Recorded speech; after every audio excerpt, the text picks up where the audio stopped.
하나님 아버지 감사합니다. 오늘 이 새벽에 저희들을 불러주시고 또 은혜를 사모하는 마음 주심을 감사드립니다. 오늘도 주님 말씀 가지고 하루 시작하고자 하오니 우리에게 필요한 양식을 내려주시옵시고 우리의 마음에 주님의 마음을 잘 알 수 있는 귀한 시간 될 수 있도록 주님 함께하여 주옵소서. 예수님의 이름으로 기도하옵나이다. 아멘. 455장 찬양하시겠습니다. 455장입니다.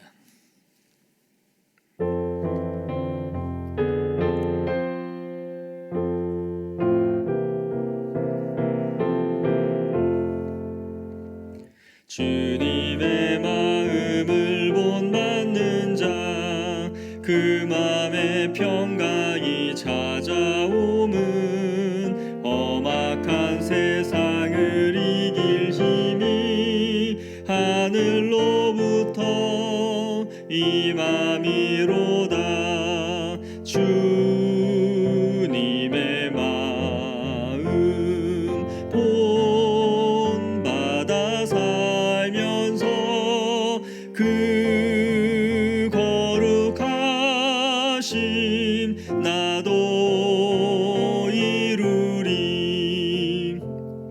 주 모습 내 눈에 안 보이며 그 음성 내 귀에 안 들려도 내 영혼 날마다 주를 만나 신령한 말씀 늘 배우도다. 주님의 마음 본받아 살면서 그 거룩하심 나도 이루리. 가는 길 거칠고 험하여도 내 맘에 불평이 없어짐은 십자가 고난을 이겨내신 주님의 마음 본받음이라. 주님의 마음 본받아 살면서 그 거룩하심 나도 이루리. 주 예수 세상에 다시 오신 그날엔 무성도 변화하여 주님의 빛나는 그 형상을 다 함께 보며 주 찬양하리. 주님의 마음 본받아 살면서 그 거룩하심 나도 이루리. 아멘. 오늘 보실 하나님의 말씀은 고린도후서 5장 11절에서 21절 말씀입니다. 고린도후서 11장 21절 말씀입니다. 봉독하도록 하겠습니다. 우리는 주의 도우심을 알므로 사람들을 권면하거니와 우리가 하나님 앞에 알려졌으니 또 너희의 양심에도 알려지기를 바라노라. 우리가 다시 너희에게 자천하는 것이 아니요 오직 우리로 말미암아 자랑할 기회를 너희에게 주어 마음으로 하지 않고 외모로 자랑하는 자들에게 대답하게 하려 하는 것이라. 우리가 만일 미쳤어도 하나님을 위한 것이요 정신이 온전하여도 너희를 위한 것이니 그리스도의 사랑이 우리를 강권하시는도다. 우리가 생각하건대 한 사람이 모든 사람을 대신하여 죽었은즉 모든 사람이 죽은 것이라. 그가 모든 사람을 대신하여 죽으심은 살아있는 자들로 하여금 다시는 그들 자신을 위하여 살지 않고 오직 그들을 대신하여 죽었다가 다시 살아나신 이를 위하여 살게 하려 함이라. 그러므로 우리가 이제부터는 어떤 사람도 육신을 따라 알지 아니하노라. 비록 우리가 그리스도도 육신을 따라 알았으나 이제부터는 그같이 알지 아니하노라. 그런즉 누구든지 그리스도 안에 있으면 새로운 피조물이라. 이전 것은 지나갔으니 보라 새 것이 되었도다. 모든 것이 하나님께로서 났으며 그가 그리스도로 말미암아 우리를 자기와 화목하게 하시고 또 우리에게 화목하게 하신 직분을 주셨으니 곧 하나님께서 그리스도 안에 계시사 세상을 자기와 화목하게 하시며 그들의 죄를 그들에게 돌리지 아니하시고 화목하게 하는 말씀을 우리에게 부탁하셨느니라. 그러므로 우리가 그리스도를 대신하여 사신이 되어 하나님이 우리를 통하여 너희를 권면하시는 것 같이 그리스도를 대신하여 간청하노니 너희는 하나님과 화목하라. 하나님이 죄를 알지도 못하신 이를 우리를 대신하여 죄로 삼으신 것은 우리로 하여금 그 안에서 하나님의 의가 되게 하려 하심이라. 아멘. 우리는 누구라도 자신의 선한 의도에서 행한 것이 사람들에게 인정받지 못하고 받아들여지지 못할 때 가장 힘들고 괴로운 일이다라는 생각을 하게 됩니다. 정말 사심 없이 누군가에게 대했음에도 그 진정성이 받아들여지지 않는 것만큼 우리를 힘들게 하는 것은 없습니다. 바울도 자신이 고린도 교회를 세웠고 고린도 성도들에게 많은 헌신을 하였지만 자신의 사역이 의심받고 있는 상황에서 이 고린도 서신을 쓰고 있다는 것을 염두에 두어야 합니다. 교회 안에 들어온 거짓 선지자들에 의해, 이 거짓 선생들에 의해 바울의 직분이 현재 의심을 받고 있었던 것이죠. 고린도전서 9장에 보시면 이러한 부분에 대해 바울이 따지듯이 말씀하고 있는 부분이 나옵니다. 다른 사람들에게는 내가 사도가 아닐지라도 너희에게는 사도니 나의 사도됨을 주 안에서 인친 것이 너희라. 당시에 누군가의 추천서를 받았다고 하면서 돈을 받고 말씀을 전하는 그런 철학자들이 있었는데 바울은 그러한 사람들 중에 한 명으로 취급받았던 것으로 보여집니다. 고린도 교회 안에 들어온 거짓 교사들은 바로 바울의 사도직을 의심하게 만들었던 것이죠. 자신이 세운 교회 성도들에게 이러한 의심을 받는다라는 것은 바울에게는 매우 괴로운 일이 아닐 수 없었을 것입니다. 오늘 우리는 이 말씀을 통해서 바울이 이 힘든 상황 속에서도 어떻게 그가 모든 것을 인내하고 이겨내면서 자신의 사역을 고린도 교회에서 이어갈 수 있었는지 세 가지로 살펴보고자 합니다. 첫째, 바울은 하나님을 두려워하는 마음을 갖고 있었음을 보게 됩니다. 오늘 본문 11절에 이렇게 말합니다. 우리는 주의 두려우심을 알므로 사람들을 권면하거니와 우리가 하나님 앞에 알려졌으니 또 너희의 양심에도 알려지기를 바라노라. 자신은 하나님을 두려워하는 마음으로 사역에 임했고 그 마음의 동기가 하나님에게도 알려졌던 것처럼 너희에게도 그렇게 알려지기를 원한다라는 것이 바울이 지금 하고 있는 말입니다. 나의 사역의 선한 동기가 하나님이 그것을 알고 있는 것처럼 너희 성도들에게도 우리의 진실함이 알려지기를 바란다라는 것이죠. 우리는 여기서 바울의 사역의 자세를 알 수 있습니다. 그것은 바로 하나님을 두려워하는 마음으로 사역을 했던 것이죠. 바울은 사람을 두려워하거나 남을 의식했던 사람이 아니라 하나님을 두려워했던 사람인 것이죠. 성경에 나오는 모든 경건한 사람들의 공통적인 특징은 바로 하나님을 두려워하는 마음이었습니다. 이것을 성경에는 경외함이다라고 표현을 하곤 합니다. 이 경외감이라는 것은 그 마음에 반드시 두려워하는 마음을 내포하고 있는 것입니다. 두려워한다라는 것은 공포감에 갖고 떤다라는 의미와는 다릅니다. 하나님을 두려워한다라는 것은 일반적인 그런 공포감과는 다릅니다.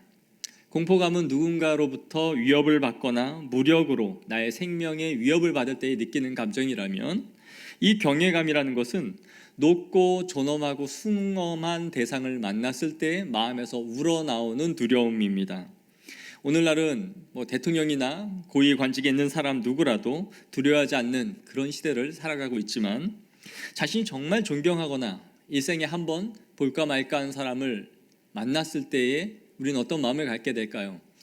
청소년들이라면 자신이 좋아하는 연예인을 한번 꼭 만나고 싶은데 그 사람을 만났을 때 드는 감정이라 할 수 있을까요? 어찌됐든지 그 사람이 나에게 따뜻하고 온화한 표정을 짓고 있지만 나에게는 그 사람의 인품과 범접할 수 없는 그 존재에서 나오는 두려워하는 마음을 가질 수 있습니다. 바로 이것이 두려워하는, 경외하는 감정이라 할 수 있는 것이죠. 우리는 하나님을 가까이 하고 그분을 아버지로 모시고 또 그렇게 부르면서도 또한 하나님을 두려워할 수 있습니다. 이것은 모순된 감정이 아닙니다. 바울은 자신이 친밀하신 하나님 안에서 사역을 하고 있었음에도 불구하고 항상 두려워하는 마음으로 사역을 했음을 말하고 있는 것이죠. 바울이 진실하게 고린도 성도들에게 사역을 할 수 있었던 이유 중에 하나는 바로 하나님을 두려워하는 마음으로 사역에 임했다라는 것이고, 그것이 하나님에게도 알려졌고 너희도 알기를 원한다라는 것입니다. 우리도 교회의 일을 하거나 또 사람들에게 진정성 있는 태도로 무언가를 해주었음에도 불구하고 그들의 우리의 마음을 알아주지 않을 때 우리는 마음의 상처를 받을 수 있습니다.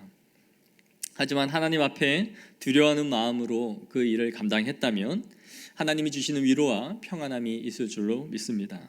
하나님을 두려워하는 마음은 수많은 오해 속에서도 우리가 그분 안에서 자유롭게 할 수 있는 힘이 있습니다. 둘째는 하나님의 사랑의 이끌림입니다. 오늘 바울은 자신의 동기 중에 하나로서 하나님의 사랑이 자신을 이끌어갔다라고 말합니다. 14절에 보시면 그리스도의 사랑이 우리를 강권하시는도다라고 말합니다. 이 강권하다라는 말은 억압하다, 강요하다라는 의미입니다. 하나님의 사랑이 자신을 붙잡아서 이끌고 갔음을, 자신을 억압하다라고 할 정도로 그렇게 하지 않을 수 없도록 이끌어갔음을 말하고 있는 것이죠. 인간적으로 보면 고린도 교회는 참 바울의 마음을 아프게 했던 교회였습니다. 18개월 이상 제법 긴 기간 동안 머물면서 사역을 했음에도 불구하고 분쟁과 성적 부도덕함과 우상숭배 등 끊임없이 많은 문제들을 야기했고 그러한 소식이 들려왔던 교회였던 것이죠. 뿐만 아니라 지금은 바울의 직분에 사도의 정통성을 의심하고 있었던 것입니다.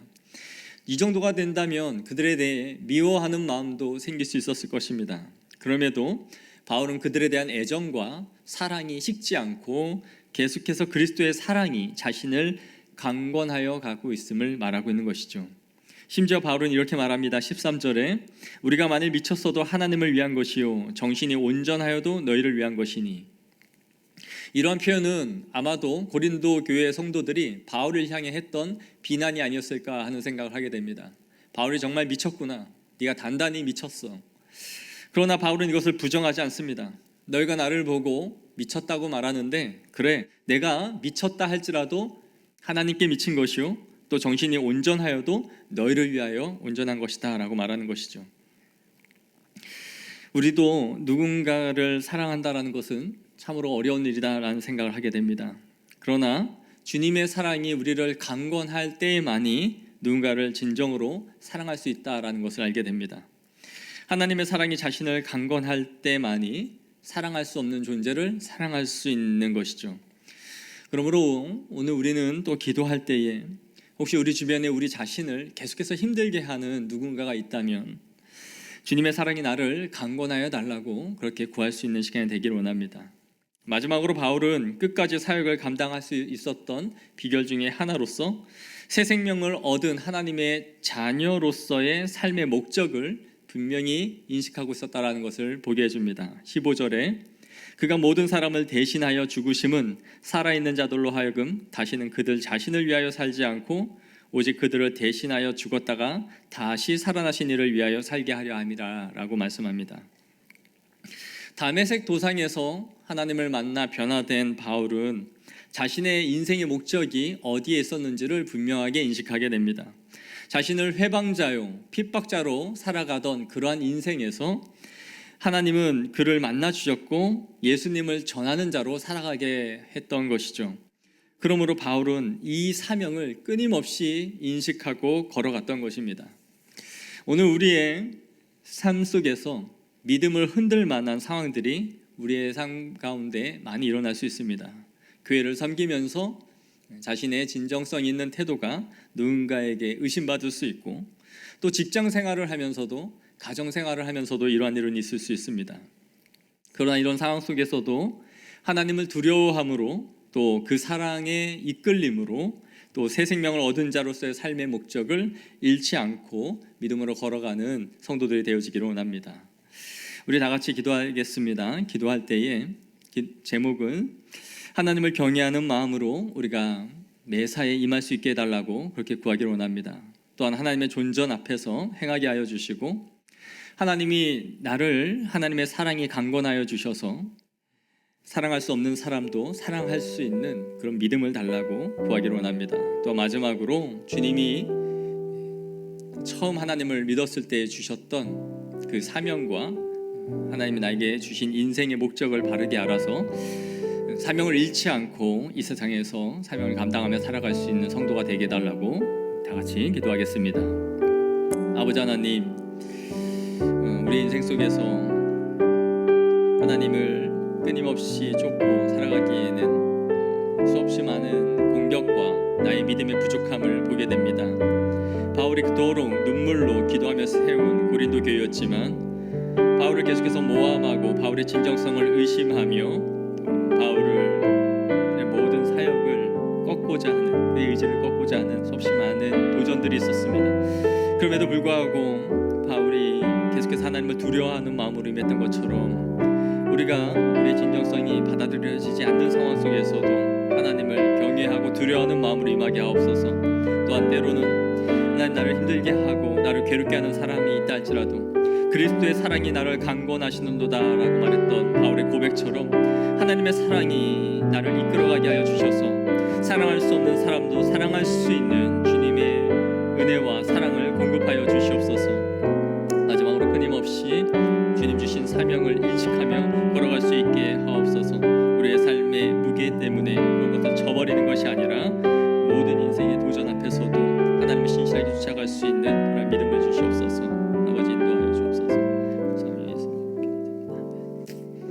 아버지 하나님, 때로는 우리가 힘을 쓰고 공을 들여 만들어 놓은 모든 것들이 물거품이 되어져 가는 것처럼 때로는 자신의 진정성이 의심받고 또 사랑할 수 없는 사람들이 내 눈에 보이기 시작할 때에 하나님, 이 말씀을 기억하면서 우리가 인내하며 나아갈 수 있도록 도와주시옵소서. 항상 하나님을 두려워하는 마음으로 매사에 임하게 하여 주시옵시고 하나님의 존전 앞에서 행하게 하여 주시며 그리스도의 사랑이 나를 강권하여 누군가를 사랑할 수 있는 은혜와 힘을 공급하여 주옵소서.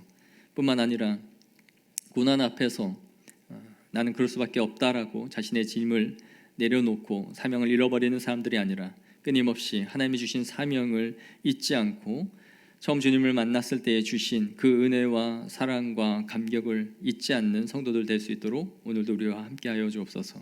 거룩하신 예수님의 이름으로 기도하옵나이다. 아멘. 하늘에 계신 우리 아버지여, 이름이 거룩히 여김을 받으시오며 나라에 임하옵시며 뜻이 하늘에서 이루어진 것 같이 땅에서도 이루어지리이다.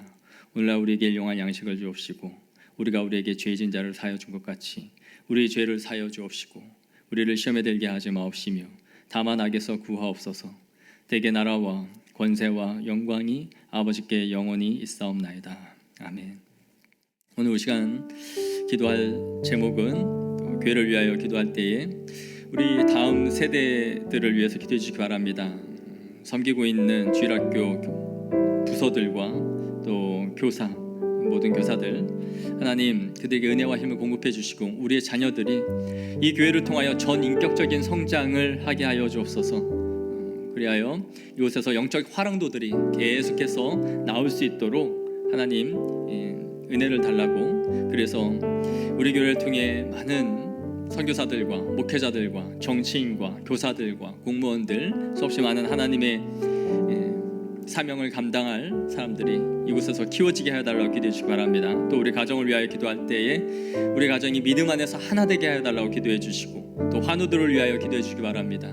계속해서 병상에서 기도하며 신앙생활을 유지하고 있는 우리 성도들에게 은혜와 힘을 공급해 주셔서 그들의 믿음이 연약해지지 않게 해달라고 기도해 주시고 우리 군입대한 자녀들과 또 해외 유학 가운데 있는 우리 자녀들을 위해서 또 함께 기도하시고 개인의 기도 제목으로 하나님 앞에 나아가기 원합니다. 기도하겠습니다. 하나님 아버지, 코로나로 인하여 우리의 예배가 멈춰지고 또 어린아이들이 계속해서 주일학교 예배를 드리지 못하는 이러한 상황 속에서 하나님께서 우리를 긍휼히 불쌍히 여겨주셔서 다음 세대들이 몸된 교회를 통해 계속해서 성장하고 자랄 수 있도록 은혜를 베풀어 주시옵소서.